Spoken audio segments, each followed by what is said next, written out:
बाहर राज्य को दादन खटिबा जाउथुबा बेले 9 जन नाबालिका को उद्धार कला पुलिस। नवरंगपुर जिला झरिगा ब्लॉक रु 9 जन नाबालिका उद्धार। बाहर राज्य को दादन खटिबा निमंते दलाल गाड़ी को डाबुगां ब्लॉक सरागुड़ा छक निकटरे अपेक्षा करथिले नाबालिका। जिला श्रमिक सभापति सनातन साहू को संदेह हेबारु तुरंत जिलापालक कार्यालय को जोगाजोग करथिले। स्थानीय पुलिस को घटना विषय सूचना देथिले। खबर पाई डाबुगां पुलिस घटनास्थल में पहुंची समस्त 9 जन नाबालिका को उद्धार करी थाना रे रखिछंती। श्रमिक मानक केउठी एवं केउ काम पई निया जाउतला सेने पुलिस तदंत जारी रखिछे।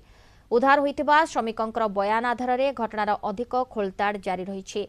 पुलिस आसिबा पूर्वरु घटनास्थलरू दलाल फेरार हो जाइछि। घटना को नहीं पुलिस पक्षरु कोनोसी प्रतिक्रिया मिलिनी। झील मान को पचार से कहले जे आमे जाऊँ विजयवाड़ा बैगण एमती बैगण तोड़ा कम लगे लगी दलाल जी नौला डाक सी आसलानी पाखक 15-20 मिनिट पर आसला आसिकना कहला जे मु स्लाब काम करने को मालकानगिरी नौ तो कथा मिसमैच हबार